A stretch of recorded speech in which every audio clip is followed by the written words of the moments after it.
자, 볼까요? 생물학적 범죄 원인의 발전입니다. 호르몬이죠.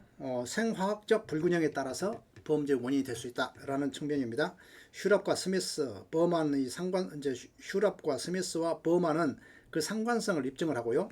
몰리치와 폴리아코프는 버만의 연구를 부정합니다. 어쨌건 호르몬이 범죄에 영향을 미친다 안 미친다 논쟁이 있다는 얘기죠. 이 달턴의 월경과 범죄. 자, 달턴 달마다 한 번씩 터지는 것이죠. 그래서 월경이 범죄에 미치는 영향을 밝혀낸 사람이고요. 또 남성 호르몬인 테스토스테론이 폭력성을 띠고 있어요. 이게 테스토스테론이 많은 사람들은 확실히 남성성이 강하고 폭력적이고 지배적이고 뭐 이렇다는 얘기입니다.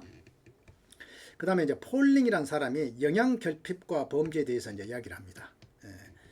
영양결핍과 범죄입니다. 폴링. 이름 자체가 뭐 이렇게 배고픈 느낌이 들죠? 예. 그 다음에 이제 트윈키 항변이라는 말이 나와요. 트윈키라는 사람이 항변했다는 얘기야. 스낵과자를 너무 많이 먹어가지고 그것이 문제가 돼서 생리적 문제를 일으키고 그것이 범죄화됐다. 이렇게 얘기해서 소송을 제기했던 사건입니다. 트윈키 항변입니다. 항변이라고 합니다. 그 다음에 이제 중추신경이죠.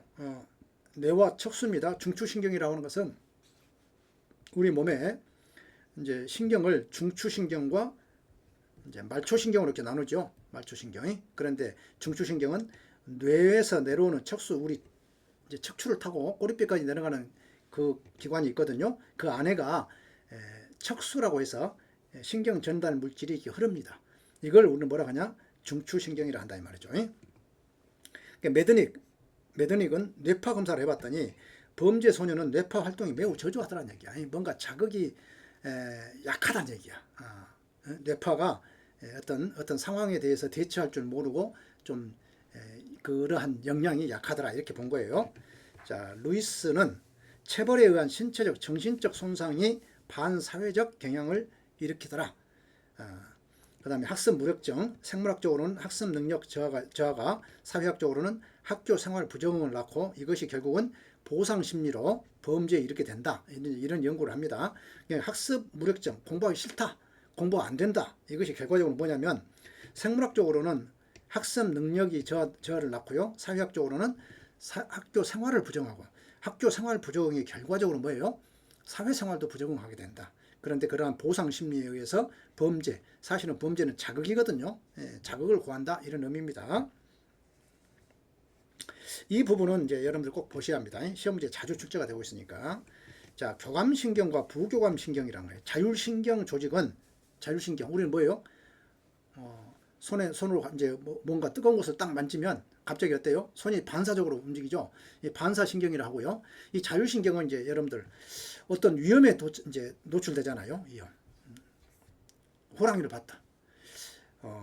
호랑이가 바로 내 앞에 갑자기 나타났다. 그러면 여러분 어떨까요? 몸에서 내가 야, 이게 놀랍다, 큰일 났다 이런 느낌을 가지고 생각을 하고 몸이 움직이나요? 그렇지 않다는 얘기야. 상대방이 누군가가 나를 공격해 온다 이럴 때 갑작스럽게 그러한 환경에 처하게 되면 눈동자가 우선 커지고요, 가슴이 벌렁거리고 손에는 진땀이 흐르고요, 이러한 현상이 나타나요. 이건 우리는 뭐라고 한다? 교감신경이라고 합니다. 교감신경. 내가 어떻게 지금 의도적으로 의식적으로 느끼는 수위 신경이 아니란 얘기야. 내가 한번 느껴보려고 하는 느낌이 아니라 그냥 자기도 모르게 오는 느낌이 있어. 그러한 신경, 이걸 우리는 자율신경 중에서도 교감신경이라고 그래. 그런데 가슴이 두근거리고 눈동자가 커지고 손에는 식은땀이 흐르고 하는데 이것이 지속적이냐? 그렇지 않다는 거야. 일정한 시간이 지나면 다시 원상태로 가요. 원상태로 가는 것이 뭐냐 했더니 부교감신경 때문에 그래요. 야, 놀라지 마. 저거 상대방이 너를 찌르려고 한 것이 아니야. 응? 설사 찌르려고 했다 할지라도 네가 피하면 되잖아 라고 하면서 지금은 위험이 끝났어 하면서 정상화 시켜준단 말이죠. 어떠한 위험이 지속적으로 발생하면 그러한 지속적인 상황에서 늘 신경증이 살아가지고 교감신경이 크게 발달하진 않아요. 그게 일정한 수준에 올라가면 다시금 그 평형을 맞추기 위해서 부교감신경이 조절을 해준단 말이야. 그 호르몬이 상호 적절하게 영향을 미쳐요. 그래서 다시금 항상성을 찾게 만듭니다. 이게 이제 자율신경 조직인데 이 아이젠크가 이 부분을 가지고 범죄성하고 설명을 합니다. 굉장히 중요한 사람이야. 아이젠크 이름이 뭐예요? 아이 눈이 쨍크 한다고 그랬어. 눈이 반짝거렸다는 얘기야. 자, 이 사람은 내성적이다. 이제 내향성, 외향성 이렇게 얘기하죠. 내성적이다, 외향적이다. 이런 이제 성격 분류를 합니다. 그래서 외향성과 신경증적 경향성이 결합이 돼서 뭐 한다? 범죄로 간다. 이렇게 봤어요. 자, 원래 우리 인간은 이제 내성적이다, 내향적이다, 외향적이다 이 말은 누가 제일 먼저 얘기하냐면 분석 심리학의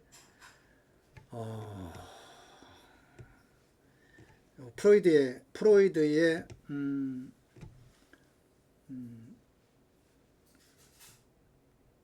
정신 분석이 있다면 정신 분석을 함께 공부하고 프로이드부터 공부했던 사람이 누구냐면 가장 친한 친구죠. 구스타프 칼 융이 있어요. 이 칼 융이 내향성과 외향성이라는 성격 구분을 합니다. 처음에 이것을 가지고 아이젠크가 이제 그 성격 유형을 가지고 내향성과 외향성을 가지고 범죄와 어떤 관련성을 있는가에 대한 연구를 또 한 거예요. 그리고 요사이 이제 여러분들 많이 보고 있는 MBTI 있잖아요. MBTI도 이제 결국은 여기서 이제 발달한 것입니다. 이를테면 구스타프 칼 융이 외향성과 내향성을 설명을 했는데 그것에 대한 구체적인 연구 결과가 뭐예요? MBTI라고 보시면 돼요. 사실 이게 대단한 것 아니야. 대단한 거 아닌데 우리나라에서는 유난히 완전히 뭐랄까 무슨 사람 성격 유형을 완벽한 어떤 도구로 생각하는 경향들이 있어요. 사실 아무것도 아이고 미안합니다. 아무것도 아닌 것은 아니고 그래서 이제 이 M은 메이어라는 이제 딸이 이름이고요. B는 브릭스라고 하는 엄마 이름이야. 그런데 이 딸이 이런 이제 내용을 가지고 외향성과 내향성, 감정적, 정신적, 사고형 이런 것을 이제 만들어냈단 말이죠. 그 과정에서 브릭스라는 엄마가 도움을 줘요. 둘이서 이제 이게 이제 테스트하는 인벤토리라고 그래. 도구를 만들어내는 과정에서 딸이 네가 더 노력을 했으니 네 이름부터 내차해갖고 MBTI가 된 거예요. 어쨌건 이 내용의 이 전내에 아이젠크 눈이 반짝거렸다고 그랬어요. 아이젠크가 내성적, 외향적으로 나누고 특별히 외향적 사람과 신경증적 사람이 결합해서 범죄의 원인이 된다라고 설명했다는 얘기야. 그럼 한번 봅시다. 자, 외향성은 개인의 조건과 능력을 결정짓는 중요한 성격 차원으로 대뇌의 피각질성 수준으로 내향성과 외향성을 판단했다. 이 대뇌의 피각질성이라는 건 뭐냐면 전두엽을 말해요. 전두엽. 우리 앞 이제 머리에 이제 머리가 있으면 뭐예요? 앞쪽이 뭐예요? 이 감정을 통제를 담당한다 이 말이에요.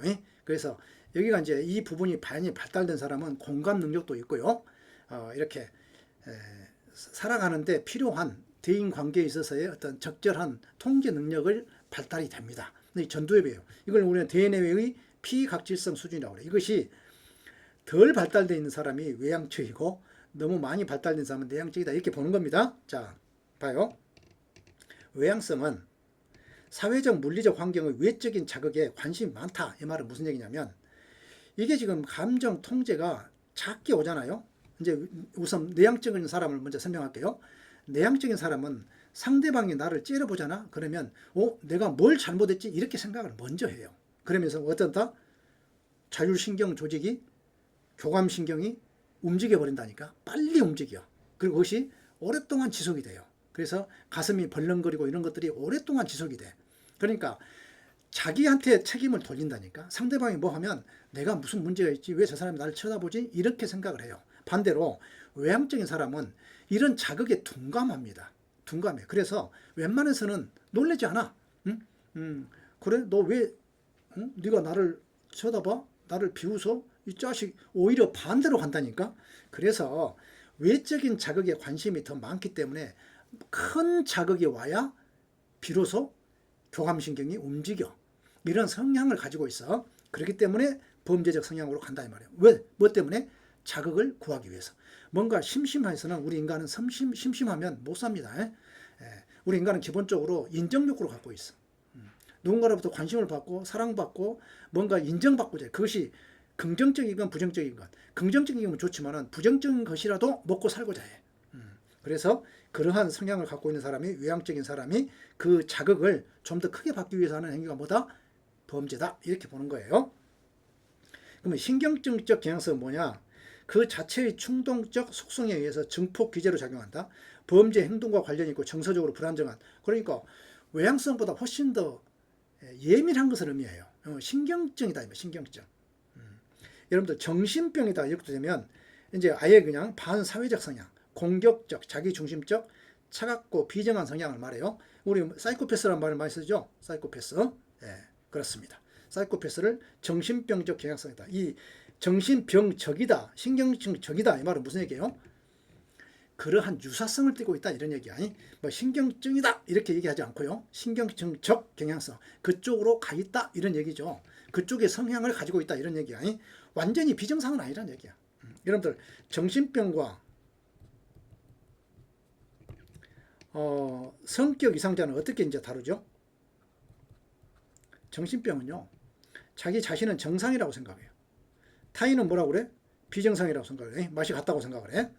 근데 성격 이상자는 본인이 비정상이라고 생각을 해. 타인이 볼 때는 정상이라고 보는 거야. 이런 특징이 있어. 완전히 맛이 간 사람들은 본인이 잘못된 줄 모릅니다.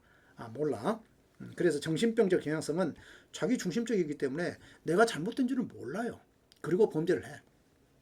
신경증적 사람은 그래도 정서적인 불안정으로 범죄를 일으킨다 이렇게 보고요. 어쨌건 여러분들 기억할 것은 외향성과 신경증적인 이 두 가지가 아우러서 범죄로 간다. 물론 정신병적 경향성은 당연하죠. 반사회성을 띠고 있으니까. 자, 그래서 여러분들 기억하실 것은 아이젠크입니다. 아이젠크.